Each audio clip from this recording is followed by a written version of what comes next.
दो मछलियों और एक मेंढक की कहानी। एक बार की बात है, एक तालाब में दो मछलियां और एक मेंढक साथ रहा करते थे। एक मछली का नाम शतबुद्धि और दूसरी का नाम सहस्रबुद्धि था। वहीं मेंढक का नाम एक बुद्धि था। मछलियों को अपनी बुद्धि पर बड़ा घमंड था, लेकिन मेंढक अपनी बुद्धि पर कभी घमंड नहीं करता था। फिर भी तीनों आपस में बहुत अच्छे दोस्त थे। तीनों इकट्ठे तालाब में एक साथ घूमा करते थे और हमेशा साथ रहते थे। जब भी कोई समस्या आती तो तीनों साथ मिलकर उससे निपटते थे।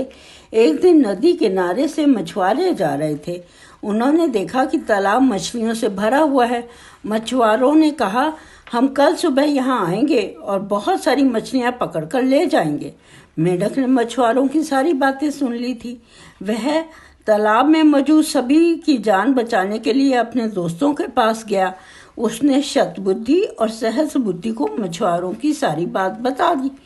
एक बुद्धि मेंढक ने कहा, उन्हें अपनी जान बचाने के लिए कुछ करना चाहिए। दोनों मछलियां कहने लगी, हम मछुआरों के डर से अपने पूर्वजों की जगह नहीं छोड़कर जा सकते। दोनों ने फिर कहा, हमें डरने की जरूरत नहीं है, हमारे पास इतनी बुद्धि है कि हम अपना बचाव कर सकती हैं। वहीं एक बुद्धि मेंढक ने कहा, मुझे पास में मौजूद एक तालाब के बारे में पता है जो इसी तालाब से जुड़ा है। उसने तालाब के अन्य जीवों को भी साथ चलने को कहा, लेकिन कोई भी एक बुद्धि मेंढक के साथ जाने को तैयार नहीं था, क्योंकि सभी को शतबुद्धि और सहस्रबुद्धि पर भरोसा था कि वो उन सब की जान बचा लेंगी।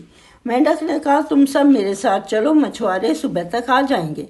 इस पर सहस्रबुद्धि ने कहा, उसे तालाब में छिपने की एक जगह पता है। शतबुद्धि ने भी कहा, उसे भी तालाब में छिपने की जगह मालूम है।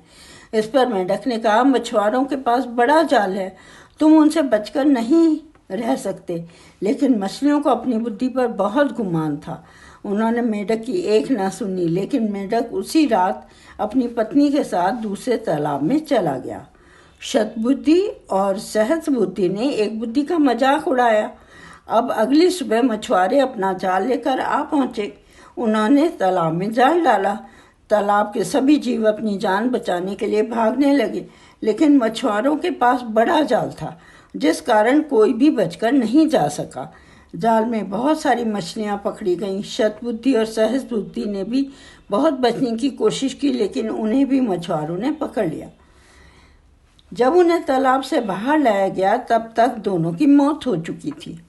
शतबुद्धि और सहस्रबुद्धि का आकार सबसे बड़ा था, इसलिए मछुआरों ने उन्हें अलग रखा था। उन्होंने बाकी मछलियों को एक टोकरी में डाला, जबकि शतबुद्धि और सहस्रबुद्धि को कंधे पर उठाकर चल दिए। जब वे दूसरे तालाब के सामने पहुंचे तो एक बुद्धि मेंढक की नज़र इन दोनों पर पड़ी। उसे अपने मित्रों की यह हालत देखकर बड़ा दुख हुआ।